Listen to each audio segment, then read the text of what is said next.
ನೋಡ್ತಾ ಇದ್ದೀರಾ ಟಿವಿ ವಿಕ್ರಮ. ನಾನು ಮುಮ್ತಾಜ್ ಅಬ್ದುಲ್ ನೆಲ್ಲೆಡ್ಕ. ವೀಕ್ಷಕರೇ, ಇವತ್ತು ನಮ್ಮ ಜೊತೆಗೆ ಇರುವಂತವರು ಅತಿಥಿ ಅಲ್ಲ, ನಮ್ಮವರೇ ಅಂತ ಹೇಳಬಹುದು. ನಮ್ಮವರೇ, ನಮ್ಮ ಟಿವಿ ವಿಕ್ರಮದ ಸಂಸ್ಥಾಪಕರಾದಂತಹ ಮಹೇಶ್ ವಿಕ್ರಮ್ ಹೆಗ್ಡೆ ಅವರು. ಇಲ್ಲಿವರೆಗೂ ಧರ್ಮಸ್ಥಳದಲ್ಲಿ ಏನೇ ನಡೆದಿದೆ ಅನ್ನುವಂಥದ್ದನ್ನ ನೀವು ನೋಡ್ತಾ ಇದ್ದೀರಾ. ಸೌಜನ್ಯ ಹೆಣ್ಣು ಮಗಳಿಗೆ ನ್ಯಾಯ ಅಂತ ಬಂದ್ರು, ಆದ್ರೆ ಅದಕ್ಕೆ ಬದಲಾಗ್ಬಿಡ್ತು. ಬಹಳಷ್ಟು ಪಾತ್ರಗಳು ಬಂದ್ವು. ಸುಜಾತ ಭಟ್ ಅನ್ನುವಂತಹ ಪಾತ್ರ, ಅನನ್ಯ ಭಟ್ ಅನ್ನುವಂತಹ ಪಾತ್ರ, ಭೀಮ ಅನ್ನುವಂತಹ ಪಾತ್ರ, AI ಮಾಸ್ಟರ್ ಸಮೀರ ಬಂದ, ಹೀಗೆ ಬಹಳಷ್ಟು ಪಾತ್ರಗಳು ಬಂದ್ವು. ಇವತ್ತು ಎಲ್ಲರ ನಿಜ ಬಣ್ಣ ಒಂದೊಂದಾಗಿ ಬಯಲಾಗ್ತಾ ಇದೆ. ಅದನ್ನ ನೀವು ನೋಡ್ತಾ ಇದ್ದೀರಾ ಕೂಡ. ಅಂಡ್ ಇದನ್ನೇ ಇಷ್ಟು ದಿನದವರೆಗೆ ಪೋಸ್ಟ್ ಕಾರ್ಡ್ ಮೂಲಕ ಆಗಿರಬಹುದು, ಟಿವಿ ವಿಕ್ರಮದ ಮೂಲಕ ಆಗಿರಬಹುದು, ಹಿಂದೆ ನಿಂತು ಎಲ್ಲವನ್ನ ಹೊರಗೆ ತೆಗೆಯುವಂತಹ ಕೆಲಸವನ್ನ ಮಹೇಶ್ ವಿಕ್ರಮ್ ಹೆಗ್ಡೆ ಅವರು ಮಾಡ್ತಾ ಇದ್ರು. ಆದ್ರೆ ಇವತ್ತು ಖುದ್ದು ಅವರೇ ಬಂದು ಈ ವಿಚಾರವಾಗಿ ಒಂದಷ್ಟು ಗೊತ್ತಿಲ್ಲದೆ ಇರುವಂತಹ ಒಂದಷ್ಟು ಇಂಟ್ರೆಸ್ಟಿಂಗ್ ವಿಚಾರಗಳನ್ನ ನಿಮ್ಮ ಮುಂದೆ ಬಿಚ್ಚಿಡೋರಿದ್ದಾರೆ. ಸೊ ಏನಿದು, ಏನ್ ಹೇಳೋರಿದ್ದಾರೆ, ಎಲ್ಲವನ್ನ ಕೇಳೋಣ. ಸರ್, ಮೊದಲನೇದಾಗಿ ಕಾರ್ಯಕ್ರಮಕ್ಕೆ ಆತ್ಮೀಯವಾದಂತಹ ಸ್ವಾಗತ. ಮೊದಲನೇದಾಗಿ ನಾನು ಕರ್ನಾಟಕದ ಜನತೆಗೆ ಧನ್ಯವಾದ ಹೇಳಬೇಕು. ಇವತ್ತು ನಮ್ಮ ಟಿವಿ ವಿಕ್ರಮ 10 ಲಕ್ಷ ಪ್ಲಸ್ ಸಬ್ಸ್ಕ್ರೈಬರ್ಸನ್ನು ಹೊಂದಿದೆ. 1 ಮಿಲಿಯನ್ ಸಬ್ಸ್ಕ್ರೈಬರ್ಸ್ ಆಗಿದೆ. ಅದಕ್ಕೆ ನಾನು ಮೊದಲೇ ಹೇಳಿದ್ದೆ, ಇದು ನಮ್ಮ ಟಿ ವಿ ಅಲ್ಲ, ಇದು ನಿಮ್ಮ ಟಿ ವಿ ಅಂತ. ಅದಕ್ಕೋಸ್ಕರ ಆ ವೀಕ್ಷಕ ಪ್ರಭುಗಳಿಗೆ ಧನ್ಯವಾದ ಹೇಳಬೇಕು. ಹಾಗೆಯೇ ನನ್ನ ಜೊತೆ ಕೆಲಸ ಮಾಡ್ತಾ ಇರುವ ನನ್ನೆಲ್ಲ ಸಹೋದ್ಯೋಗಿಗಳಿಗೆ ನಾನು ಧನ್ಯವಾದ ಹೇಳಬೇಕು.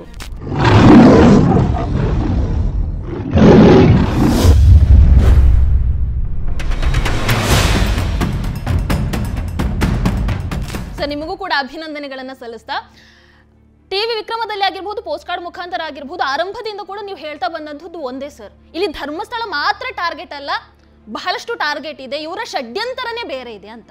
ಏನ್ ಷಡ್ಯಂತರ ಸರ್? ನೋಡಿ, ಟಿವಿ ವಿಕ್ರಮ ಮತ್ತು ಪೋಸ್ಟ್ ಕಾರ್ಡ್ ಒಂದು ಸಣ್ಣ ಅಳಿಲು ಸೇವೆ ಮಾಡಿದೆ ಅಷ್ಟೇ. ಇದರ ಹಿಂದೆ ತುಂಬ ಜನ ಹೋರಾಡಿದ್ದಾರೆ. ನಮ್ಮದು ಒಂದು ಅಳಿಲು ಸೇವೆ, ಧರ್ಮ ಕಾರ್ಯಕ್ಕಾಗಿ. ನೋಡಿ, ಇವರ ಟಾರ್ಗೆಟ್ ಧರ್ಮಸ್ಥಳ ಮಾತ್ರ ಆಗಿರಲಿಲ್ಲ. ಇದೊಂದು ಬಹಳ ದೊಡ್ಡ ಷಡ್ಯಂತ್ರ ಆಗಿತ್ತು. ನೋಡಿ, ಸೌಜನ್ಯ ಅನ್ನುವ ಹೆಣ್ಣು ಮಗಳ ಏನು ಹೋರಾಟ ಇತ್ತಲ್ವ, ಅದು ಮಹೇಶ್ ಶೆಟ್ಟಿ ತಿಮ್ಮರೋಡಿಯವರ ಒಂದು ವೈಯಕ್ತಿಕ ದ್ವೇಷದ ಕಾರಣದಿಂದಾಗಿ ಆಗಿತ್ತು. ಆದರೂ ಕೂಡ ಒಂದು ಸೌಜನ್ಯನಿಗೆ ನ್ಯಾಯ ಸಿಗಬೇಕು ಅನ್ನುವ ಕೂಗು ದೊಡ್ಡದಾಗಿತ್ತು. ಅವರೊಟ್ಟಿಗೆ ಎಷ್ಟೋ ಜನರು ಅವರ ಹೋರಾಟಕ್ಕೆ ಸಹಮತ ವ್ಯಕ್ತಪಡಿಸಿದರು. ನಂತರ ಏನಾಯಿತು ಅಂದರೆ, ಯಾವಾಗ ಸಾಕ್ಷಿ ಕೊರತೆಯಿಂದ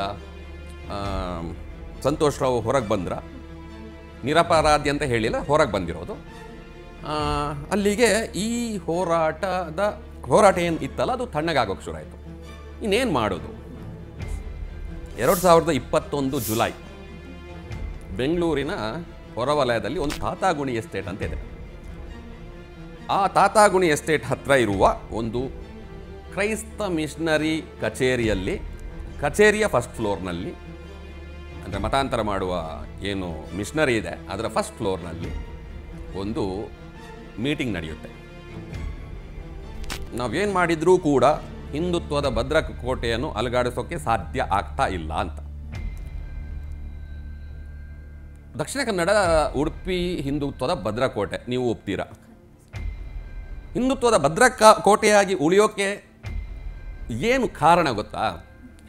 ನಮ್ಮ ದಕ್ಷಿಣ ಕನ್ನಡ ಮತ್ತು ಉಡುಪಿ ಭಾಗದ ಜನರು ದೇವರು ಮಾತ್ರ ಅಲ್ಲ, ದೈವವನ್ನು ನಂಬ್ತಾರೆ. ಅಲ್ಲಿ ದೇವರುಗಳನ್ನು ಆರಾಧಿಸ್ತೀವಿ, ಪೂಜಿಸ್ತೀವಿ.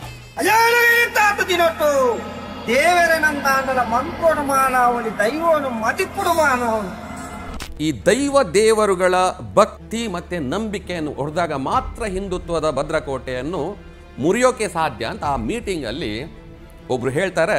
ಆ ಮೀಟಿಂಗಲ್ಲಿ ನಾನೊಂದು ಹೆಸರು ಹೇಳ್ತೀನಿ, ಒಡನಾಡಿ ಸ್ಟ್ಯಾನ್ಲಿ ಕೂಡ ಇದ್ರು.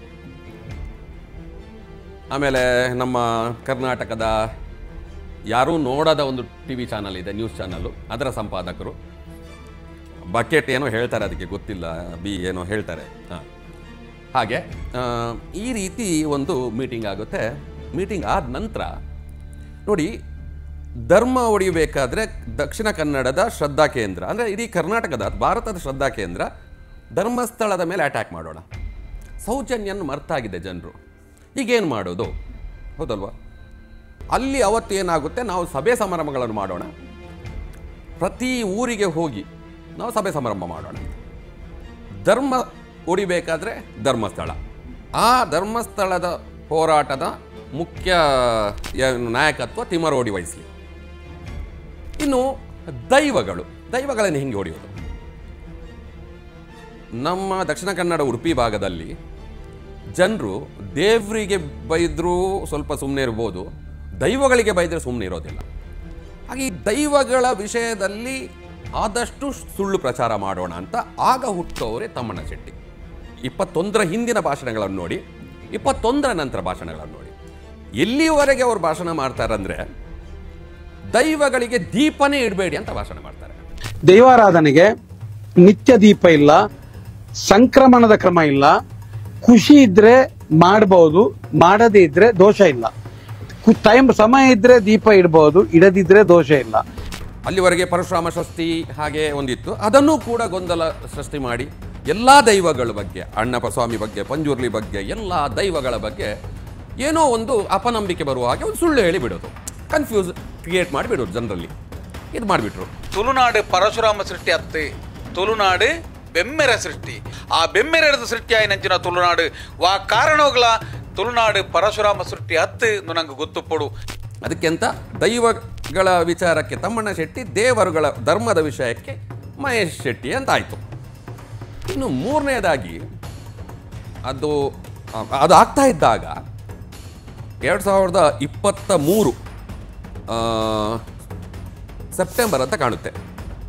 ಹೌದು, 2023 ಸೆಪ್ಟೆಂಬರಲ್ಲಿ ಒಂದು ಕೋರ್ಟ್ ಜಡ್ಜ್ಮೆಂಟ್ ಬರುತ್ತೆ. ನೀವು ಬೀದಿಗಳಲ್ಲಿ ಹೋರಾಟ ಮಾಡಿ ನಿಮಗೆ ನ್ಯಾಯ ಸಿಗೋಲ್ಲ, ನೀವು ಸುಪ್ರೀಂ ಕೋರ್ಟ್ಗೆ ರಿಟ್ ಹಾಕಬೇಕಂತ ಬರುತ್ತೆ. ಅಲ್ಲಿಗೆ ಇವ್ರದ್ದು ಬೀದಿ ರಂಪಾಟ ನಿಲ್ಲಬೇಕಾಗುತ್ತೆ. ನಿಂತೋಗ್ತು. ಇನ್ನೇನು ಮಾಡೋದು? 2023 ಸೆಪ್ಟೆಂಬರ್ 27ನೇ ತಾರೀಕಿಗೆ ಮತ್ತೆ ಅದೇ ಕಚೇರಿಯಲ್ಲಿ, ಆ ಕಚೇರಿ ಹೆಸರು ನಂಗೆ ಗೊತ್ತಿದೆ, ಇವತ್ತು ಹೇಳೋಲ್ಲ, ಆ ಕಚೇರಿಯಲ್ಲಿ ಇನ್ನೊಂದು ಮೀಟಿಂಗ್ ಆಗುತ್ತೆ. ಆ ಮೀಟಿಂಗಲ್ಲಿ ಹೊಸದಾಗಿ ಎಂಟ್ರಿ ಆಗುವವನು ಇವನು ಸಮೀರ. 23ರಲ್ಲಿ. ಇದು ಈಗ ಒಂದು ವಿಡಿಯೋ ಬಂದಿದೆ ಅಂದರೆ ಇದು ಈಗ 6 ತಿಂಗಳ ಹಿಂದೆ, 1 ತಿಂಗಳ ಹಿಂದೆ ಆಗಿರೋ ಪ್ಲ್ಯಾನ್ ಅಲ್ಲ. ಇದು ಆಲ್ಮೋಸ್ಟ್ 2 ವರ್ಷ ಆಗ್ತಾ ಬಂತು. ನಾಳ್ದು ಸೆಪ್ಟೆಂಬರ್ಗೆ 2 ವರ್ಷ ಆಗುತ್ತೆ. ಹಾಗೆ ಅಲ್ಲಿ ಒಂದು ಮೀಟಿಂಗ್ ನಡೆಯುತ್ತೆ, ಏನೆಲ್ಲ ಮಾಡಬೇಕು ಅಂತ. ಈಗ ಸೌಜನ್ಯ ಹಳೆಯದಾಯಿತು, ಹೊಸ ಪಾತ್ರ ತರಬೇಕು. ಆಗ ಅಲ್ಲಿ ಮೀಟಿಂಗಲ್ಲಿ ಸೃಷ್ಟಿಯಾದ ಹೆಣ್ಣು ಮಗು ಅನನ್ಯ ಭಟ್ 23ರಲ್ಲಿ. ಹೌದು ನೋಡಿ, 2 ವರ್ಷದ ಹಿಂದೆ ಸುಜಾತಾ ಭಟ್ ಒಂದು ಯೂಟ್ಯೂಬ್ ಚಾನಲ್ಗೆ ಇಂಟರ್ವ್ಯೂ ಕೊಟ್ಟಿದ್ರು. ಆ ಮೀಟಿಂಗ್ ಆಗೋ ಮುಂಚೆ ಅಥವಾ ಆದ ತಕ್ಷಣ ಕೊಟ್ಟಿದ್ರು. ಈ ಮೀಟಿಂಗಲ್ಲಿ ಅದು ಅನನ್ಯ ಭಟ್ ಅನ್ನುವ ಪಾತ್ರ. ಯಾಕಂದರೆ ನೋಡಿ, ಸೌಜನ್ಯನ ಬಗ್ಗೆ ಎಷ್ಟೇ ಮಾತಾಡಿದ್ರು ಜನರಿಗೆ ಗೊತ್ತಿದೆ, ಸಾಕ್ಷಿ ಇಲ್ಲ. ಏನು ಮಾಡೋದು? ಜನರಿಗೆ ಅದು ಗೊತ್ತಾಗ್ಬಿಟ್ಟಿದೆ, ಸಾಕ್ಷಿ ಇವ್ರು ಜೇಬಲ್ಲಿ ಇಟ್ಕೊಂಡಿದ್ದಾರೆ, ಮೊಬೈಲ್ನಲ್ಲಿ ಇಟ್ಕೊಂಡಿದ್ದಾರೆ ಅಂತ. ಏನು ಮಾಡೋದು? ಆಗ ಅನನ್ಯ ಭಟ್ ಅಂತ ಒಂದು ಹೆಣ್ಮಗಳನ್ನು ತಂದು ಒಂದು ಅಜ್ಜಿ ಅಳಬೇಕು, ಒಂದು ಹಿರಿಯರ ನೋವು ಅಂತ ಜನರಿಗೆ ಎಮೋಷ್ನಲಿ ಕೊಂಡೋಗ್ಬೇಕು, ಸೆಂಟಿಮೆಂಟ್ ಹೊಡಿಬೇಕು. ನಿಮ್ಗೆ ಗೊತ್ತಿರ್ಬೋದು, ಆ ಸುಜಾತಾ ಭಟ್ ಫಸ್ಟ್ ಡೇ ಇದಕ್ಕೆ ಕಂಪ್ಲೇಂಟ್ ಕೊಡೋಕ್ಕೆ ಬಂದ್ರಲ್ಲ, ಅವ್ರು ಮಾತಾಡಿ ಕೊನೆಗೆ ಹತ್ಬಿಟ್ರು. ಆಗ ನನ್ನ ಫ್ರೆಂಡ್ಸ್ ತುಂಬ ಜನ ನಂಗೆ ಕಾಲ್ ಮಾಡಿದ್ದಾರೆ, ಅಯ್ಯೋ ಇಂಥ ಒಂದು ಹಿರಿಯ ಜೀವಕ್ಕೆ ಇಷ್ಟೊಂದು ನೋವಿದೆಯಲ್ಲ ಅಂತ. ಆ ಒಂದು ಪ್ಲ್ಯಾನ್ ಆಗಿತ್ತು. ಸುಜಾತಾ ಭಟ್ ಅನ್ನುವ ಎಂಟ್ರಿ ಆ ಮೀಟಿಂಗ್ಗೆ ಆಗುತ್ತೆ. ಆಮೇಲೆ ಸಮೀರೇ ಯಾಕೆ ಬೇಕಿತ್ತು? ಬೇರೆ ಯೂಟ್ಯೂಬರ್ ಯಾಕಿಲ್ಲ? ನಿಮ್ಗೆ ಗೊತ್ತಿರಲಿ, ಬೇರೆ ಯೂಟ್ಯೂಬರ್ಗಳಿಂದಲೂ ಈ ಪ್ರೋಗ್ರಾಮ್ ಆ ವಿಡಿಯೋ ಮಾಡಿಸ್ಬೋದಿತ್ತು. ಅದು ನಿಮ್ಗೆ ಗೊತ್ತಿರಲಿ. ಅದರ ತಕ್ಷಣ ಇನ್ನೊಂದು ಮೀಟಿಂಗ್ ಆಗುತ್ತೆ 250 ಯೂಟ್ಯೂಬರ್ಸ್ಗಳೊಟ್ಟಿಗೆ. ಇಡೀ ದೇಶದ 250 ಯೂಟ್ಯೂಬರ್ಸ್ಗಳೊಟ್ಟಿಗೆ ಒಂದು ಮೀಟಿಂಗ್ ಆಗುತ್ತೆ. ಓಕೆ, ಬಟ್ ಸಮೀರ್ ಯಾಕೆ ಬೇಕಿತ್ತು ಗೊತ್ತಾ? ಈ ಇತ್ತೀಚಿನ ಯಂಗ್ ಜನ್ರೇಷನ್ ಹೆಣ್ಮಕ್ಳು ಸ್ವಲ್ಪ ರೀಲ್ಸ್ ನೋಡೋದು ಜಾಸ್ತಿ. ಒಂದು ಸ್ವಲ್ಪ ಒಳ್ಳೆ ಫೇಸ್ ಇರುವ ಚಿಗುರು ಮೀಸೆಯ ಹುಡುಗ ಬೇಕಿತ್ತು. ಅದೇ ಆ ವಿಡಿಯೋನ ಕುಡ್ಲ ರಾಂಪೇಜ್ನ ಅಜಯ್ ಅಂಚಾನೋ ಅಥವಾ ಇನ್ನೊಬ್ಬ ಯುನೈಟೆಡ್ ಮೀಡಿಯಾದ ಅಭೀಮ್ ಮಾಡ್ತಿದ್ರೆ ಮುಖ ನೋಡುವಂಗಿಲ್ಲಲ್ಲ. ಅವನು ಸ್ವಲ್ಪ ನೋಡೋಕೆ ಚೆನ್ನಾಗಿದ್ದಾನೆ, ಚಿಗುರು ಮೀಸೆ, ಚಾಕ್ಲೇಟ್ ಲುಕ್ ಇದೆ, ಆ ರೀತಿಯ ಹುಡುಗ ಬೇಕಿತ್ತು. ಅದಕ್ಕೆ ಸಮೀರ್ ಆಯ್ಕೆ ಆಗಿರೋದು. ನೋಡಿ, ಯೂಟ್ಯೂಬ್ ಮಾಡೋರಿಗೆ ಗೊತ್ತಿದೆ ಅದರ ಕಷ್ಟ. ನಮ್ಮ ಚಾನಲ್ಗೆ ನಾವು ಎಷ್ಟು ಕಷ್ಟಪಡ್ತೀವಿ, ಅದರಲ್ಲಿ ಏನು ಹಣ ಬರುತ್ತೆ ಅದರ ನಮ್ಮ ಸ್ಯಾಲ್ರಿಗೆ ಒಂದು 10-20% ಆಗೋಲ್ಲ. ನಾವು ಬೇರೆ ಬೇರೆ ಬಿಸ್ನೆಸ್ಗಳನ್ನು ಮಾಡ್ತಾ ಇರ್ತೀವಿ, ಅದರಿಂದ ಇದನ್ನು ನಡೆಸ್ತೀವಿ ದೇಶ ಧರ್ಮಕ್ಕೋಸ್ಕರ. ಬಟ್ ಇದಲ್ಲ, ಇವನು ಮೊನಿಟೈಸೇಷನು ಆಫ್ ಆಗಿದೆ. ಯಾರು ಬೇಕಾದರೂ ಇದನ್ನು ಡೌನ್ಲೋಡ್ ಮಾಡ್ಕೊಳ್ಬೋದು. ಅಂದರೆ ಅದರ ಹಣ ಬೇಡ. ಹಾಗಾದರೆ ಹಣ ಎಲ್ಲಿಂದ ಬರ್ತಾ ಇದೆ? ನಿಮಗೆ ನೋಡಿ, ಒಂದು ಎಕ್ಸಾಂಪಲ್ ಹೇಳ್ತೀನಿ. ವಿಠಲ್ ಗೌಡ ಅನ್ನುವರು, ಸೌಜನ್ಯನ ಮಾವ, ಒಂದು ಮಾತು ಹೇಳ್ತಾರೆ ಒಂದು ಇಂಟರ್ವ್ಯೂ ಅಲ್ಲಿ, ನಾವು CBI ವಕೀಲರಿಗೆ ಕೋಟಿ ಹಣ ಖರ್ಚು ಮಾಡಿದ್ದೇವೆ ಅಂತ. ಎಲ್ಲಿಂದ ಬಂತು? ನಮಗೆ 1 ಕೋಟಿ ಮೇಲೆ ಖರ್ಚಾಗಿದೆ. CBI ಅಲ್ಲಿ ಆಫೀಸರ್ಸ್ ಅದೆಲ್ಲ ಎಲ್ಲೆಲ್ಲಿ ಹೋಗ್ಬೇಕು, ಲಾಯರ್ಗೆ ಒಂದು ಲಾಯರ್ 1.5 ಲಕ್ಷ ಬೇಕು. CBI ಕಡೆಯಿಂದ ಲಾಯರ್ನು ಮಾತಾಡಿಸ್ಬೇಕು, ಅವರಿಗೂ ಏನಾದ್ರು ಕೊಡ್ಬೇಕಲ್ವಾ? ಅಲ್ವಾ? ಅದೆಲ್ಲ ಇರ್ತದೆ, ಅದನ್ನ ನಾವು ಈಗ ಮಾಡ್ಲಿಕ್ಕೆ ಹೇಳಿಕ್ಕೆ ಆಗ್ತದೆ. ಹೌದು. ಅದೆಲ್ಲ ತೀರ್ಪೆಲ್ಲ ಇಷ್ಟು ಸ್ಟ್ರಾಂಗ್ ಆಗಿ ಬರಬೇಕಿದ್ರೆ ಏನಾದ್ರು ಮಾತಾಡಿರ್ತೀರಿ. ಬಡವರು ಶ್ರೀಮಂತರಾಗಬಾರ್ದು ಅಂತ ಇಲ್ಲ, ಬಡವರು ಒಳ್ಳೆ ಮನೆ ಕಟ್ಟಬಾರ್ದು ಅಂತ ಇಲ್ಲ. 3 ಅಂತಸ್ತಿನಲ್ಲ 5 ಅಂತಸ್ತಿನ ಮನೆ ಕಟ್ಟಲಿ. ಬಟ್ 5 ಎಕರೆ 6 ಎಕರೆ ಜಾಗ ಇದ್ದೆ ನಾವು ಕೃಷಿ ಮಾಡ್ತೀವಿ, ಲೋನ್ ತಗೊಂಡಿದ್ದೀವಿ, ಇನ್ನೂ 48 ಲಕ್ಷ ಬಾಕಿ ಇದೆ ಅಂತಾರಲ್ವಾ. 1 ಕೋಟಿ ಲೋನ್ ಕೊಡೋಕ್ಕೂ ಕೂಡ ನಿಮ್ಮ ಆದಾಯ ಇಷ್ಟೇ ಇರಬೇಕು ಅನ್ನೋದಿರುತ್ತೆ. ಆದಾಯ ಇಷ್ಟೇ ಇರಬೇಕು ಅಂದರೆ 6 ಎಕರೆಯಲ್ಲಿ 1 ಕೋಟಿ ದುಡಿಯೋಕೆ ಆಗೋದಿಲ್ಲ. ಇರಲಿ, ಆ ಹೆಣ್ಣು ಮಗುವಿಗೆ ಆದ ಅನ್ಯಾಯಕ್ಕೆ ಆ ತಾಯಿಗೆ ಒಳ್ಳೆಯದಾಗಲಿ, ಅದಲ್ಲ. ಇಲ್ಲಿ ನಮಗೆ ಬೇಕಾಗಿರೋದು ಈ ಷಡ್ಯಂತ್ರವನ್ನು ನಾವು ಓಡಿಬೇಕಾಗಿರೋದು. ಹೀಗೆ ಅದರ ನಂತರ 5ನೇದಾಗಿ ಬರ್ತಾನೆ ಜಯಂತ್ ಟಿ. ಈ ಬುರುಡೆ ಅವನನ್ನು ವ್ಯವಸ್ಥೆ ಮಾಡೋದು, ಆಮೇಲೆ ಸುಜಾತಾ ಭಟ್ನನ್ನು ಡೆಲ್ಲಿ ಕರ್ಕೊಂಡು ಹೋಗೋದು. ಸುಜಾತಾ ಭಟ್ ಮಾತ್ರ ಅಲ್ಲ, ಹೋಗಿರೋದು ಡೆಲ್ಲಿಗೆ 5 ಜನ. ನಾನು ಬೇಕಾದರೆ ಅವರು ನನಗೆ ಚಾಲೆಂಜ್ ಮಾಡಲಿ, ನಾನು ವಿತ್ ಡೇಟ್, ಫ್ಲೈಟ್ ಹೆಸರು, ಫ್ಲೈಟ್ ನಂಬರು, ಎಲ್ಲಿ ನಿಂತಿದ್ರು ಎಲ್ಲ ಹೇಳ್ತೀನಿ.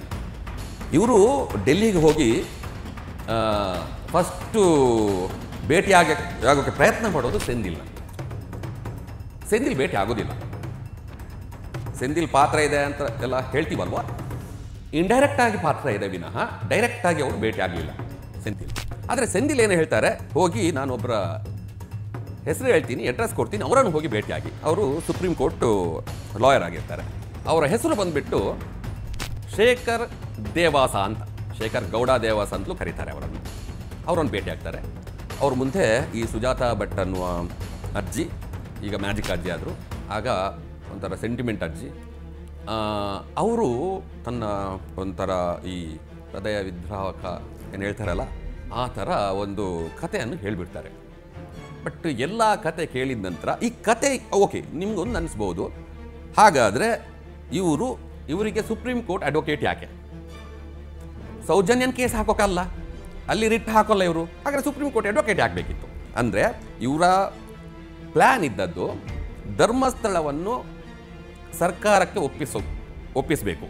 ಅದಕ್ಕೆ ಏನು ಮಾಡಬೇಕಂದ್ರೆ ಇದೆಲ್ಲ ಅವ್ಯವಹಾರ ಆಗ್ತಾ ಇದೆ ಅಂತ ಒಂದು ಸುಪ್ರೀಂ ಕೋರ್ಟಲ್ಲಿ ಕೇಸ್ ಹಾಕಬೇಕು. ನೋಡಿ, ಯಾವುದೇ ವೈಯಕ್ತಿಕ ಜನರಲ್ ಹತ್ರ ಇರುತ್ತಲ್ಲ ದೇವಸ್ಥಾನ, ಅಂದರೆ ಮುಜರ ಇಲಾಖೆಯಲ್ಲಿ ಇಲ್ಲದೆ ಇರೋದು, ಅಲ್ಲಿ ಏನಾದರೂ ಅವ್ಯವಹಾರ ಆದರೆ ಸರ್ಕಾರ ಆ ದೇವಸ್ಥಾನವನ್ನು 5 ವರ್ಷ ತಗೊಳ್ಬಹುದು, ಸರ್ಕಾರವೇ ನಡೆಸಬಹುದು ಅನ್ನುವ ಒಂದು ಕಾನೂನಿದೆ. ಅದಕ್ಕೆ ಕಾನೂನು ಅದರಿಂದಾಗಿ ಇವರು ಹೋಗಿ ಸುಪ್ರೀಂ ಕೋರ್ಟ್ ಲಾಯರನ್ನು ಮೀಟ್ ಮಾಡ್ತಾರೆ. ಸುಪ್ರೀಂ ಕೋರ್ಟ್ ಲಾಯರ್ ಅವರಿಗೆ ಏನಾಗುತ್ತೆ, ಈ ಸುಜಾತಾ ಭಟ್ ಕೇಸಲ್ಲಿ ಈ ಕೇಸ್ ಅಷ್ಟು ಸ್ಟ್ರಾಂಗ್ ಇಲ್ಲ ಅಂತ ಅನಿಸುತ್ತೆ, ಅವರು ಸ್ವಲ್ಪ ಹಿಂದೆ ಜರಿತಾರೆ. ಆದರೆ ಅವರು ಇನ್ನೊಂದು ಹೆಸರು ಕೊಡ್ತಾರೆ, KV ಧನಂಜಯ್ ಅಂತ. ಅಲ್ಲಿ ಹೋಗಿ ಇವರು ಭೇಟಿ ಆಗ್ತಾರೆ. KV ಧನಂಜಯ್ ಸರ್ ಇದಕ್ಕೆ ಅದರ ನಂತರ ಎಂಟ್ರಿ ಕೊಡ್ತಾರೆ. ನೀವು ನೋಡಿರ್ಬೋದು KV ಧನಂಜಯ್ ಅವರು ಬಿಗಿನಿಂಗಲ್ಲಿ ಸುವರ್ಣ ನ್ಯೂಸಲ್ಲಿ ಈ ಕೇಸ್ ಬಗ್ಗೆ ಏನು ಮಾತಾಡಿದ್ರು ಅಂತ. ಈಗ ಅವ್ರು ಮಾತಾಡ್ತಾರೆ ಇಲ್ಲ, ಯಾಕೆಂದರೆ ಅವರ ರೆಪ್ಯುಟೇಷನ್ಗೂ ಒಂದು ಸಣ್ಣ ಪೆಟ್ಟು ಬಿದ್ದಿದೆ. ಇನ್ನೊಂದು ಲಾಯರ್ ಮಂಜುನಾಥ್ ಅವರು ಮಾತಾಡ್ತಿಲ್ಲ, ಅವರ ರೆಪ್ಯುಟೇಷನ್ಗೆ ಸಣ್ಣದಲ್ಲ, ಭಾಳ ದೊಡ್ಡ ಪೆಟ್ಟು ಬಿದ್ದಿದೆ. ಹಾಗೆ ಈ ರೀತಿಯ ಡೆಲ್ಲಿ ಪ್ರಾಸನ ಆಗಿ ಅಲ್ಲಿಂದ ಊರಿಗೆ ಬಂದು ಊರಲ್ಲಿ ಕೇಸ್ ಕೊಡೋದು ಸುಜಾತ ಭಟ್ರು ಅಳ್ತಾ. ಅಲ್ಲಿವರೆಗೂ ಸರಿ ಇತ್ತು. ಅದರ ನಂತರ ಏನು ಮಾಡಿದರು ಇವರು, ಒಬ್ಬ ಬುರ್ಡೆ ಮಾಸ್ಕ್ ಮ್ಯಾನ್ ಅಂತ ಕರ್ಕೊಂಡು ಬಂದರು. ಮಾಸ್ಕ್ ಮ್ಯಾನ್ ಕರ್ಕೊಂಡು ಬಂದು ಅವನ ಹೆಸರು ಚಿನ್ನಯ್ಯ. ನೋಡಿ ಇವರ ತಂತ್ರಗಳು ಎಷ್ಟು ಚೆನ್ನಾಗಿರುತ್ತೆ ಅಂತ ಹೇಳ್ತೀನಿ. ಷಡ್ಯಂತ್ರ, ಡಿ ಕೆ ಶಿವಕುಮಾರ್ ಹೇಳಿದ್ರಲ್ಲ ಷಡ್ಯಂತ್ರ, ಹೌದು ಷಡ್ಯಂತ್ರ ಆಯಿತು. ಚಿನ್ನಯ್ಯ ಅಂತ ಹೆಸರಿಟ್ರೆ ಅಥವಾ ಬೇರೆ ಏನಾದರೂ ಹೆಸರಿಟ್ರೆ ಆಗೋದಿಲ್ಲ. ದಲಿತರಿಗೆ ಮತ್ತು ನಮ್ಮ ದಲಿತರು ಮಾತ್ರ ಅಲ್ಲ, ನಮ್ಮ ದೇಶದಲ್ಲಿ ಡಾಕ್ಟರ್ ಬಾಬಾ ಸಾಹೇಬ್ ಅಂಬೇಡ್ಕರ್ ಅವ್ರ ಬಗ್ಗೆ ತುಂಬ ಗೌರವ ಇದೆ. ಅವ್ರದ್ದು ಭೀಮರಾವ್ ಬಾಬಾ ಸಾಹೇಬ್ ಅಂಬೇಡ್ಕರ್ ಅಂತ ಹೆಸರು. ಅದಕ್ಕೆ ಇವನಿಗೆ ಭೀಮ ಅಂತ ಹೆಸರು ಇಡೋಣ ಅಂತ ಸಮೀರ್ ಅದನ್ನು ಸೂಚಿಸ್ತಾರೆ. ಯಾಕೆಂದರೆ ನೋಡಿ, ನೀವು ತುಂಬ ಈ SDP ಅವರು, PFI ಅವರು ಅಥವಾ ತುಂಬ ಕಟ್ಟರ್ಗಳಿರುವವರು, ನಾವು ಮುಸ್ಲಿಮರು ಮಾತ್ರ ಸೇರಿದರೆ ಮೋದಿಯನ್ನು ನಿಲ್ಲಿಸೋಕ್ಕಾಗಲ್ಲ, ನಮ್ಮೊಟ್ಟಿಗೆ ದಲಿತರು ಸೇರಿದರೆ ಭಾಳ ಚೆನ್ನಾಗಿರುತ್ತೆ ಅಂತ ಪ್ಲ್ಯಾನ್ ಮಾಡ್ತಾರೆ. ಅದಕ್ಕೆ ಈ ರೀತಿಯ ಭೀಮಾ ಅಂತ ಹೆಸರಿಟ್ಟಿರೋದು ದಲಿತ ಧರ್ಮಸ್ಥಳದಿಂದ ದೂರ ಆಗಲಿ ಅಂತ. ಇದು ಒಂದು ತಂತ್ರ. ಆಮೇಲೆ ನೋಡಿ, ಸಮೀರ್ದು ಫಸ್ಟ್ ವಿಡಿಯೋದಲ್ಲಿ ಅವನು ಹೇಳಿರೋದೇ ಈ ದೇವಸ್ಥಾನವನ್ನು ಸರ್ಕಾರ ಮುಜರಾಯಿ ಇಲಾಖೆಗೆ ಒಪ್ಪಿಸಬೇಕು ಅಂತಲೇ. ಆ ಪ್ಲ್ಯಾನ್ನ ಅದು ಒಂದು ಪಾರ್ಟ್ ಆಗಿತ್ತು. ಅದು ಅದಕ್ಕೆ ಸುಪ್ರೀಂ ಕೋರ್ಟ್ ಲಾಯರನ್ನು ಅವ್ರು ಮೀಟ್ ಮಾಡಿರೋದು. ಸರ್, ನೀವು ಹೇಳ್ತಾ ಇದ್ರಿ ಸುಪ್ರೀಂ ಕೋರ್ಟ್ ವಕೀಲರನ್ನು ಹೋಗಿ ಅವರು ಭೇಟಿ ಆಗ್ತಾರೆ ಅಂತ. ಆ ವಕೀಲರಿಗೆ ಗೊತ್ತಿತ್ತ ಇದು ಈ ರೀತಿಯಾದಂತಹ ಷಡ್ಯಂತರ ಆಗ್ತಾ ಇದೆ ಅಂತ, ಅಥವಾ ಅವರು ಕೂಡ ಇದಕ್ಕೆ ಬಲಿಯಾಗಬಿಟ್ರ ಅನ್ನುವಂಥದ್ದು? ನನಗೆ ಗೊತ್ತಿರುವ ಪ್ರಕಾರ ಮೊದಲನೆಯ ಲಾಯರ್ಗೆ ಅದು ಗೊತ್ತಿಲ್ಲ. ಇನ್ನು ಎರಡನೇ ಅವರಿಗೆ, ಧನಂಜಯ ಅವರಿಗೆ ಸ್ವಲ್ಪ ಗೊತ್ತಿತ್ತು ಅಂತ ಕಾಣುತ್ತೆ. ಗೊತ್ತಿರ್ತಿದ್ರೆ ಅವರಿಗೆ ಇವತ್ತು ಅವ್ರು ಬಂದು ಟಿವಿಯಲ್ಲಿ ಜೋರಾಗಿ ಮಾತಾಡ್ತಿದ್ರು. ಇವತ್ತು ಅವರು ಸೈಲೆಂಟ್ ಆಗಿದ್ದಾರೆ ಅಂದರೆ ಎಲ್ಲ ಷಡ್ಯಂತ್ರಗಳು ಗೊತ್ತಿರಲಿಲ್ಲ ಅಂತ ಅರ್ಥ. ಇಷ್ಟೆಲ್ಲ ಷಡ್ಯಂತ್ರ ಮಾಡುವಾಗ ಇವರು ಮರ್ತಿದ್ದೇನು ಗೊತ್ತಾ, ನಾವು ಹತ್ತಿರ ಹೋಗ್ತಾ ಇರೋದು ಮಂಜುನಾಥ ಸ್ವಾಮಿ ಹತ್ರ ಮಾತ್ರ ಅಲ್ಲ, ನಮ್ಮ ಷಡ್ಯಂತ್ರ ಮಾಡ್ತಾ ಇರೋದು ಅಣ್ಣಪ್ಪ ಸ್ವಾಮಿಯ ವಿರುದ್ಧ ಅಂತ ಇವ್ರಿಗೆ ಗೊತ್ತಿರಲಿಲ್ಲ. JCB ತಂದರು, ಗುಂಡಿ ತೋಡಿದ್ರು, ಸಿಗಲಿಲ್ಲ. 1, 2, 3, 4, 5 ಆಯಿತು, ಸಿಗಲಿಲ್ಲ. ಫ್ರಸ್ಟ್ರೇಷನ್ ಸ್ಟಾರ್ಟ್ ಆಗುತ್ತೆ. ಆ ಗುಂಡಿ ನಂಬರ್ 6ರಲ್ಲಿ 24 ಮೂಳೆಗಳು ಸಿಗುತ್ತೆ. ಒಂದು ಮನುಷ್ಯನ ದೇಹದಲ್ಲಿ 206 ಮೂಳೆಗಳಿರುತ್ತೆ. ಅದು ಕೂಡ ಸಿಕ್ಕಿದ್ದು ಪುರುಷನದ್ದಂತಾಯಿತು. ಅಯ್ಯೋ ದೇವ್ರೆ, ಒಂದು ಹೆಣ್ಣು ಮಗಳ ಏನಾದರೂ ಅಥವಾ ಹೆಂಗಸಿನ ಒಂದು ಮೂಳೆ ಸಿಗ್ತಾ ಇದ್ರೆ ಇವರು ಪಟಾಕಿ ಹೊಡೆದು ಸಂಭ್ರಮಿಸ್ತಿದ್ರು. ಆದರೆ ಏನಾಯಿತು? ಸಿಗಲಿಲ್ಲ. 7 ಆಯಿತು, 8 ಆಯಿತು, 9 ಆಯಿತು, 10 ಆಯಿತು, ಸಿಗಲಿಲ್ಲ. 13ರಲ್ಲಂತೂ 106 ಸಿಗುತ್ತೆ ಅಂತ, ಸಿಗಲಿಲ್ಲ. 11 ಆಯಿತು, ಸಿಗಲಿಲ್ಲ. ಆ ಸಮಯದಲ್ಲಿ ಈ ಅಭಿ ಅನ್ನುವ ಒಬ್ಬ ಯೂಟ್ಯೂಬರ್ ಇದ್ದಾನಲ್ಲ, ಅವನು ಕಾಡೆಲ್ಲ ಸುತ್ತಾಡಿ ಒಂದು ಕಡೆ ಅಸ್ಥಿಪಂಜರ ನೋಡ್ತಾನೆ. ಆ ದಿನ ರಾತ್ರಿ ನಮ್ಮ ಮಾಸ್ಕ್ ಮ್ಯಾನ್ ಯಾರು ಚೆನ್ನೈ ಇದ್ದಾನಲ್ಲ, ಚೆನ್ನೈನಿಗೆ ಹೇಳ್ತಾರೆ, ನೀನು ಆ ಗುಂಡಿಯ ಬದಲು ಆ ಜಾಗಕ್ಕೆ ಕರ್ಕೊಂಡು ಹೋಗು ಅಂತ. ಆ ಜಾಗಕ್ಕೆ ಬೆಳಗ್ಗೆ ಬಂದ ತಕ್ಷಣ ಚೆನ್ನೈಯ ಬದಲಾಗಿ ಈ ಗುಂಡಿ ಬೇಡ, ನಾನು ಒಂದು ಹೊಸ ಜಾಗ ತೋರಿಸ್ತೀನಿ. ಈಗ ಅದರಲ್ಲಿ ಅಭಿಯ ಮೇಲೂ ಕೇಸ್ ಆಗುತ್ತೆ ಇದರಲ್ಲಿ.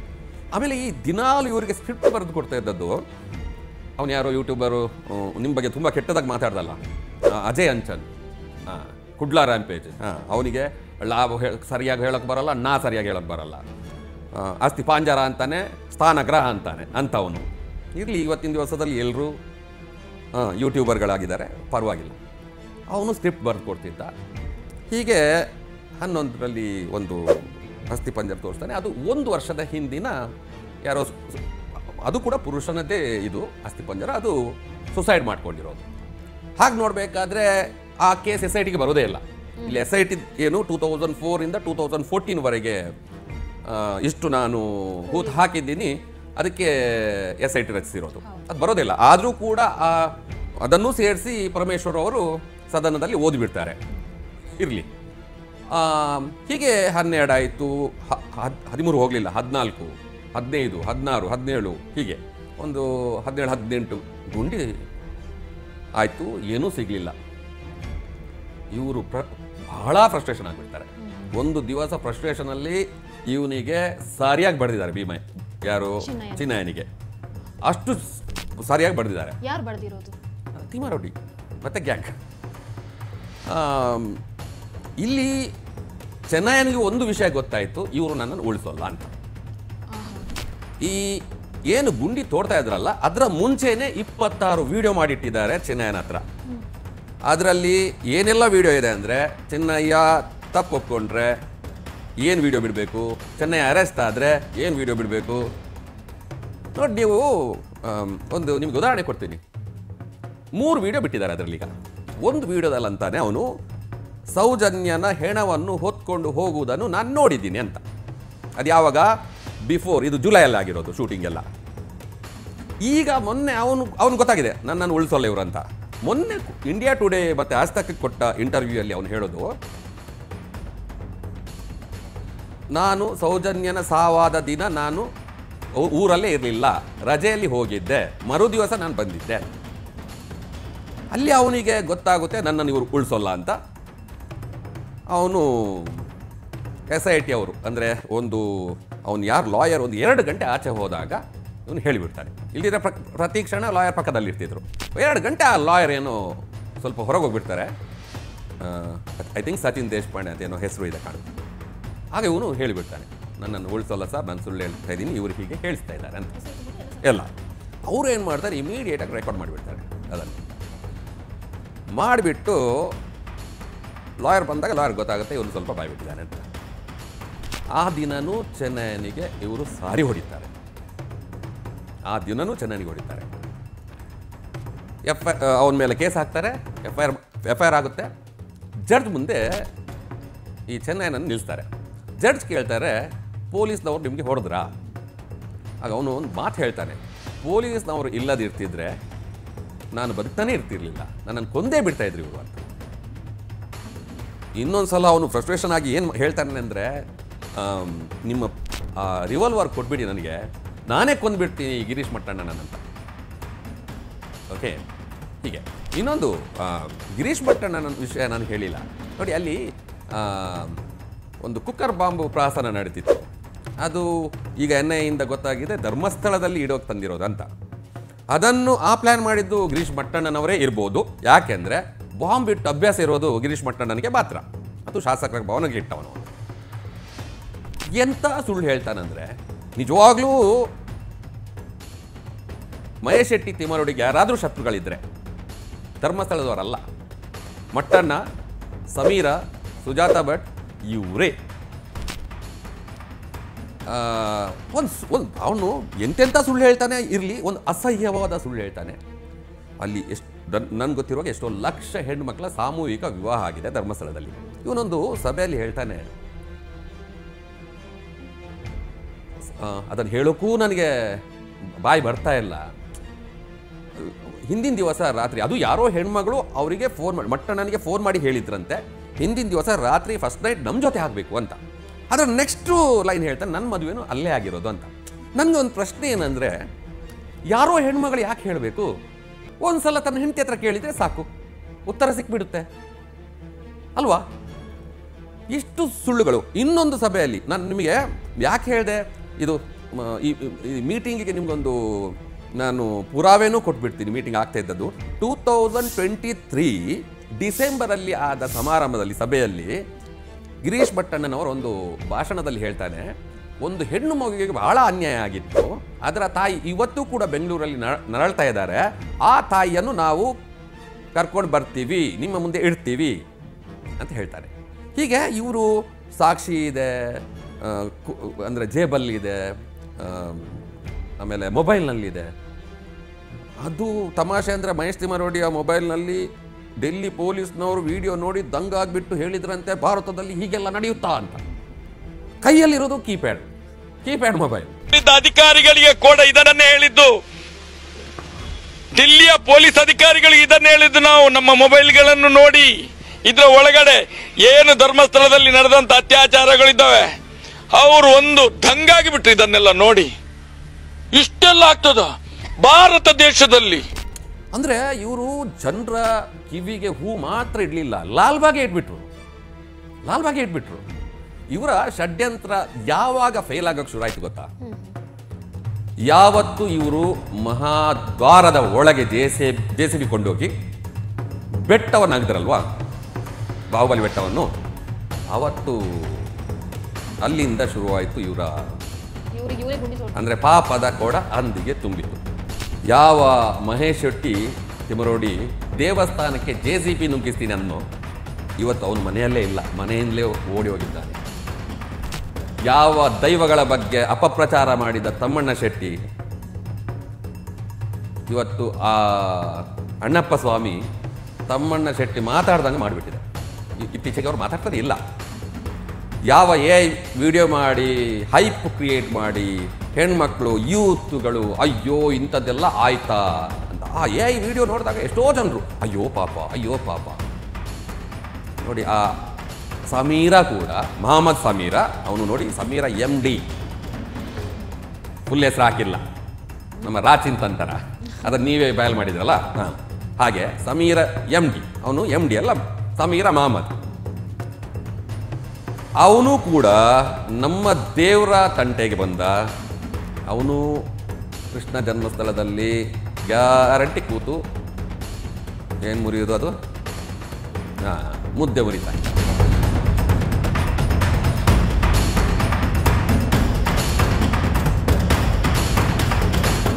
ಇನ್ನು ಇವರನ್ನು ಬಿಟ್ಟು ಅಂದರೆ ಹಿಂದೆ ಇವರ ಇದೆಲ್ಲ ಷಡ್ಯಂತ್ರಗಳನ್ನು ನೋಡಿ ಎಷ್ಟೋ ಜನರು ಅಯ್ಯೋ ಇರ್ಬೋದು, ನಡೆದಿರ್ಬೋದು ಅಂತ ಕೆಲವ್ರಿಗೆ ಸಂಶಯ ಇತ್ತು. ಇವತ್ತು ತುಂಬ ಜನ ನಂಗೆ ಕಾಲ್ ಮಾಡಿ ಹೇಳ್ತಾರೆ ತಪ್ಪು ಮಾಡಿಬಿಟ್ವಿ, ನಮ್ಮೊಂದು ಸಣ್ಣ ಸಂಶಯನೂ ಬರಬಾರ್ದಿತ್ತು ಅಂತಹ ಧರ್ಮಾಧಿಕಾರಿ ಮೇಲೆ.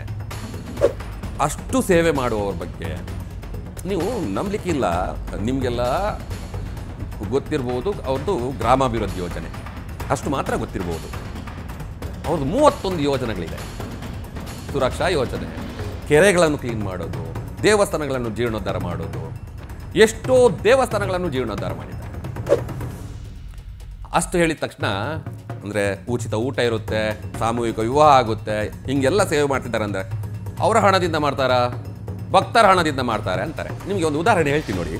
ಈ ಹಿಂದೂ ಕಾರ್ಯಕರ್ತರ ಹತ್ಯೆ ಆಗುತ್ತಲ್ವಾ, ಕರ್ನಾಟಕದಲ್ಲಿರಲಿ ದೇಶದಲ್ಲಿರಲಿ, ಯಾರದೇ ಹತ್ಯೆ ಆದಾಗ ನಾವು ಪೋಸ್ಟ್ ಕಾರ್ಡ್ ಮುಖಾಂತರ ನಮ್ಮ TV ವಿಕ್ರಮದ ಮುಖಾಂತರ ಒಂದು ಅಭಿಯಾನ ಮಾಡ್ತೀವಿ. ಅಂದರೆ ಯಾರ ಹತ್ಯೆ ಆಗಿದೆಯೋ ಅವರ ಹೆಂಡತಿ ಅಥವಾ ತಾಯಿಯ ಅಕೌಂಟ್ ನಂಬರ್ ಕೊಟ್ಟು ಪ್ರಚಾರ ಮಾಡ್ತೀವಿ ದೇಶದಾದ್ಯಂತ.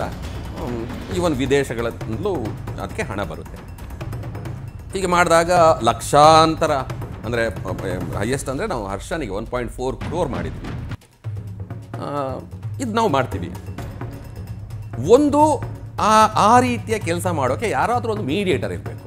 ಆ ಮೀಡಿಯೇಟರ್ ಕೆಲಸ ನಾವು ಮಾಡ್ತೀವಿ. ಇನ್ನೊಂದು ಜನರು ನಂಬೋಕ್ಕೆ ಒಂದು ಕ್ರೆಡಿಬಿಲಿಟಿ ಇರಬೇಕು.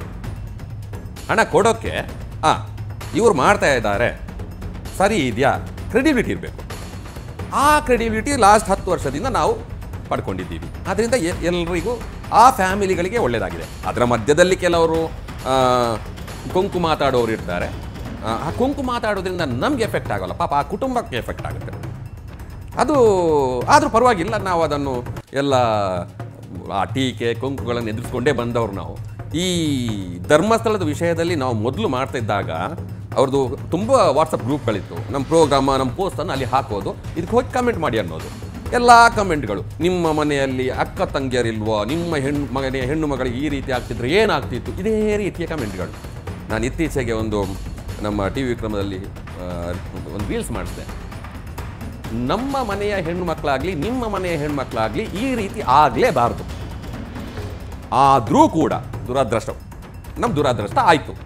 ಆದರೆ ನಾವೇನು ಮಾಡ್ತೀವಿ, ಕೋರ್ಟಿಗೆ ಹೋಗ್ತೀವಿ, ಸಾಕ್ಷಿ ಕೊಡುವ ಹಾಗೆ ಮಾಡಿ ನ್ಯಾಯ ಪಡಿತೀವಿ, ಹೌದಲ್ವಾ? ಯಾರ್ದೋ ಜೇಬಲ್ಲಿ ಸಾಕ್ಷಿ, ಯಾರ್ದೋ ಮೊಬೈಲಲ್ಲಿ ಸಾಕ್ಷಿ ಇಟ್ಕೊಂಡು ನಾನು 3 ಅಂತಸ್ತಿನ ಮನೆ ಕಟ್ಕೊಂಡು 3 ಕಾರು 3 JCB ತೆಗೊಂಡು ಇರೋದಿಲ್ಲ. ಇನ್ನು ಯಾರಾದರೂ ಧರ್ಮಸ್ಥಳದ ಪರವಾಗಿ ಮಾತಾಡುವವರು ಈ ರೀತಿಯ ಕಮೆಂಟ್ ಬಂದರೆ ಈ ರೀತಿಯೇ ನೀವು ಕಮೆಂಟ್ ಮಾಡಿ, ಸರಿಯಾಗಿರುತ್ತೆ. ಎಷ್ಟೋ ಜನರಿಗೆ ಒಂದು ಸಣ್ಣ ಸಂಶಯ ಬಂದಿರುತ್ತೆ, ಅಯ್ಯೋ ಇರ್ಬೋದು ಅಂತ. ಅಂಥವರು ಕೂಡ ಹೋಗಿ ತಪ್ಪು ಕಾಣಿಕೆ ಹಾಕಿ, ಧರ್ಮಸ್ಥಳಕ್ಕೆ ಹೋಗಿ ತಪ್ಪು ಕಾಣಿಕೆ ಹಾಕಿ. ಈಗ ಹೋಗೋಕ್ಕಾಗಲ್ವಾ, ಮನಸ್ಸಲ್ಲಿ ನೆನೆಸ್ಕೊಳ್ಳಿ, ಮುಂದೆ ನಾನು ಬಂದಾಗ ಅಲ್ಲಿ ತಪ್ಪು ಕಾಣಿಕೆ ನಾನು ಹಾಕ್ತೀನಿ ಅಂತ. ಅಷ್ಟು ಮಾತ್ರ ಅಲ್ಲ, ಯಾರೆಲ್ಲ ಸಮೀರನ ವಿಡಿಯೋಗೆ ಲೈಕ್ ಕೊಟ್ಟಿದ್ದೀರೋ, ಯಾರೆಲ್ಲ ಸಮೀರನನ್ನು ಸಬ್ಸ್ಕ್ರೈಬ್ ಮಾಡಿದ್ದೀರೋ, ಯಾರೆಲ್ಲ ಸಮೀರನ್ನು ಫಾಲೋ ಮಾಡಿದ್ದೀರೋ, ಮೊದಲು ಅನ್ಫಾಲೋ ಮಾಡಿ. ಯೂಟ್ಯೂಬಲ್ಲಿ ಅನ್ಸಬ್ಸ್ಕ್ರೈಬ್ ಮಾಡಿ. ಅದರ ನಂತರ ನೀವು ಒಂದು ಸಣ್ಣ ತಪ್ಪು ಕಾಣಿಕೆ ಹಾಕಿ. ನೆನ್ಪಿಟ್ಕೊಳ್ಳಿ, ನಿಮ್ಮನ್ನೆಲ್ಲ ಮಂಜುನಾಥ ಸ್ವಾಮಿ, ಅಣ್ಣಪ್ಪ ಸ್ವಾಮಿ ಕ್ಷಮಿಸ್ತಾನೆ. ಆದರೆ ಈ ಮಹೇಶ್ ಶೆಟ್ಟಿ ತಿಮರೋಡಿಯ ಮತ್ತು ಗ್ಯಾಂಗನ್ನು, ಅಂದರೆ ಬುರುಡೆ ಗ್ಯಾಂಗನ್ನು ಮಂಜುನಾಥ ಸ್ವಾಮಿ ಕ್ಷಮಿಸಿದ್ರು, ಅಣ್ಣಪ್ಪ ಸ್ವಾಮಿ ಕ್ಷಮಿಸೋದಿಲ್ಲ. ಮೊನ್ನೆ ಚಕ್ರವರ್ತಿ ಅವರು ಹೇಳಿದ ಹಾಗೆ ಕಾಂತಾರದಲ್ಲಿ ಒಂದು ಡೈಲಾಗ್ ಇದೆ, ಕೋರ್ಟಿನ ಮೆಟ್ಟಿಲಲ್ಲಿ ನಾನು ನ್ಯಾಯ ಕೊಡ್ತೇನೆ ಅಂತ. ಅಣ್ಣಪ್ಪ ಸ್ವಾಮಿ ನ್ಯಾಯ ಕೊಡೋಕ್ಕೆ ಶುರು ಮಾಡಿದ್ದಾನೆ. ಆಟ ಶುರುವಾಗಿದೆ. ಅವನು ಯಾರೋ ಸಮೀರ ಮಹಮ್ಮದ್ ಹೇಳಿದ್ದಲ್ಲ, ಶಿವ ತಾಂಡವ ಅಂತ. ಇನ್ನು ಶಿವ ತಾಂಡವ ಅಲ್ಲ, ಇನ್ನು ರುದ್ರ ತಾಂಡವ ನೋಡ್ತಾ ಇರು, ಕಾಯ್ತಾ ಇರು. ಅಷ್ಟೇ ಅಲ್ಲ, ಕೊನೆಯದಾಗಿ ಇವರಿಗೆ ಶಿಕ್ಷೆನೂ ಕೊಡ್ತಾರೆ. ಅದು ಅಷ್ಟೇ ಅಲ್ಲ, ಯಾರೆಲ್ಲ ಹೋರಾಡಿದ್ದಾರೋ ಈ ಧರ್ಮ ಕಾರ್ಯದಲ್ಲಿ, ಯಾರೆಲ್ಲ ಸಹಮತ ವ್ಯಕ್ತಪಡಿಸಿದ್ದಾರೋ ನಮ್ಮ ಧರ್ಮ ಕಾರ್ಯಕ್ಕೆ, ತುಂಬ ಜನರು ದಿನ ರಾತ್ರಿ ಇದರಲ್ಲಿ ಹೋರಾಡಿದ್ದಾರೆ. ಅದರಲ್ಲಿ ನಾನು ಬಹಳ ನಮ್ಮ ಇಡೀ ಹೋರಾಟದ ನಾಯಕ ಅಂತಲೇ ಹೇಳ್ಬೋದು ವಸಂತ್ ಗಿಳಿಯಾರು. ಅವರಿಗೂ ಆ ಮಂಜುನಾಥ ಸ್ವಾಮಿ ಮತ್ತು ಅಣ್ಣಪ್ಪ ಸ್ವಾಮಿ ಬಹಳ ಒಳ್ಳೇದು ಮಾಡ್ತಾನೆ. ಇನ್ನು ತುಂಬ ಜನ ಇದ್ದಾರೆ, ಜಿತೇಂದ್ರ ಕುಂದೇಶ್ವರ, ಹಿರಿಯ ಪತ್ರಕರ್ತರು. ಎಕ್ಸಾಂಪಲ್ ಒಂದು ದೀಪಕ್ ಶೆಟ್ಟಿ ಅಂತ ಸೋಷಿಯಲ್ ಮೀಡಿಯಾದಲ್ಲಿ ಎಷ್ಟೋ ವರ್ಷದಿಂದ ಬರೀತಾ ಇದ್ದಾನೆ. ಎಂತೆಂಥ ಬೈಗುಳ ತಿಂದಿದ್ದಾರೆ ಅವರು. ಆಮೇಲೆ ತುಂಬ ಜನರಿದ್ದಾರೆ, ಕಿರಿಕೀರ್ತಿ, ಚಕ್ರವರ್ತಿ ಅಣ್ಣ, ಪುನೀತ್ ಕೆರೆಹಳ್ಳಿ, ಹೀಗೆ ತುಂಬ ಜನರು ಇದ್ದಾರೆ. ನಾನು ಹೆಸರು ಹೇಳಿದರೆ ಅದೇ ಒಂದು ಪ್ರೋಗ್ರಾಮ್ ಆಗ್ಬೋದೇನ. ತುಂಬ ಜನರಿಗೂ ಕೂಡ, ಎಲ್ರಿಗೂ ಕೂಡ ಮುಂದಿನ ದಿನಗಳಲ್ಲಿ ಆ ಮಂಜುನಾಥ ಸ್ವಾಮಿ, ಅಣ್ಣಪ್ಪ ಸ್ವಾಮಿ ಆಶೀರ್ವಾದ ಮಾಡ್ತಾನೆ, ಒಳ್ಳೇದು ಮಾಡ್ತಾನೆ. ಇಷ್ಟು ಹೇಳ್ತೀನಿ. ಧನ್ಯವಾದ. ಸೊ ಎಸ್, ಗೊತ್ತಾಯ್ತಲ್ವಾ ವೀಕ್ಷಕರೇ, ನಾವು ಅನ್ಕೊಂಡಿದ್ವಿ ಇದು ಈಗ ಆರಂಭ ಆಗಿರುವಂಥದ್ದು, ಈ ಪಾತ್ರಗಳು ಈಗ ಸೃಷ್ಟಿಯಾಗಿರುವಂಥದ್ದು, ಈ ಷಡ್ಯಂತರ ಈಗ ಆರಂಭ ಆಗಿರುವಂಥದ್ದು ಅಂತ. ಆದ್ರೆ ಮಹೇಶ್ ಸರ್ ಹೇಳ್ದಾಗ್ಲೇ ನಮಗೆ ಅರ್ಥ ಆಗಿರುವಂಥದ್ದು ಇದು ಈಗದ ಆಟ ಅಲ್ಲ. 2-3 ವರ್ಷಗಳಿಂದ ಈ ಷಡ್ಯಂತರಕ್ಕೆ ನಿರಂತರವಾಗಿ ಪ್ಲಾನ್ಗಳು ನಡೀತಾ ಇದ್ವು. 2-3 ವರ್ಷಗಳಿಂದ ಈ ಪಾತ್ರಗಳು ಸೃಷ್ಟಿ ಆಗ್ತಾ ಇದ್ವು. 2-3 ವರ್ಷಗಳಿಂದ ಸ್ಕ್ರಿಪ್ಟ್ಗಳು ರೆಡಿ ಆಗ್ತಾ ಇದ್ವು. ಅದನ್ನ ಈಗ ಅವರು ನಿಮ್ಮ ಮುಂದೆ ಆ ಸಮೀರನ ಮೂಲಕ ತಂದಿಟ್ಟಿದ್ರು, ಭೀಮನ ಮೂಲಕ ತಂದಿಟ್ರು, ಸುಜಾತ ಭಟ್ ಮೂಲಕ ತಂದಿಟ್ರು. ಆದ್ರೆ ಇವತ್ತು ಅವರೆಲ್ಲರೂ ಕೂಡ ಅವರ ನಿಜ ಬಣ್ಣ ಬಯಲಾಗ್ತಾ ಇದೆ. ಆದ್ರೆ ಇವರುಗಳ ಹೆಡೆಮೂರಿ ಇವತ್ತು ಕಟ್ಟದೆ ಇದ್ರೆ ಇನ್ನು ಮುಂದಿನ ವರ್ಷಗಳಲ್ಲಿ ಮತ್ತೆ ಇದೇ ಮುಖಗಳು ಅಥವಾ ಇವರ ಹಿಂದಿರುವಂತಹ ಬೇರೆ ಬೇರೆ ಮುಖಗಳಾಗಿರ್ಬೋದು ಈ ಷಡ್ಯಂತರ ಭಾಗವಾಗಿ ಮತ್ತೆ ಹುಟ್ಕೊಳ್ಬಹುದು. ಆದ್ರೆ ಎಚ್ಚೆತ್ತುಕೊಳ್ಬೇಕಾಗಿರುವಂಥದ್ದು ನಾವು ನೀವುಗಳು. ಇಲ್ಲ ಅಂತ ಅಂದ್ರೆ ಇದೇ ರೀತಿ ನಿಮ್ಮನ್ನ ಇಮೋಷನಲ್ ಫೂಲ್ಸ್ ಗಳನ್ನಾಗಿ ಮಾಡಿ ಅವರು ತಮ್ಮ ಕೆಲಸವನ್ನ ಮಾಡ್ಕೊಂಡು ಹೋಗ್ತಾ ಇದ್ದಾರೆ. ನೋಡ್ತಾ ಇರಿ ಟಿವಿ ವಿಕ್ರಮ, ದೇಶ ನಿಮ್ಮ ಕೈಯಲ್ಲಿ, ಅಂದ್ರೆ ನಮ್ಮೆಲ್ಲರ ಕೈಯಲ್ಲಿ. ನಮಸ್ಕಾರ. ಟಿವಿ ವಿಕ್ರಮ, ದೇಶ ನಿಮ್ಮ ಕೈಯಲ್ಲಿ. ಈ ಕಾರ್ಯಕ್ರಮ ನಿಮಗೆ ಇಷ್ಟ ಆಗಿದ್ದಲ್ಲಿ ಲೈಕ್, ಶೇರ್ ಹಾಗೂ ಕಮೆಂಟ್ ಮಾಡಿ. ಟಿವಿ ವಿಕ್ರಮದ ಕಾರ್ಯಕ್ರಮಗಳನ್ನು ನಿರಂತರವಾಗಿ ವೀಕ್ಷಿಸಲು ಸಬ್ಸ್ಕ್ರೈಬ್ ಮಾಡಿ, ಬೆಲ್ ಐಕನ್ ಒತ್ತಿ.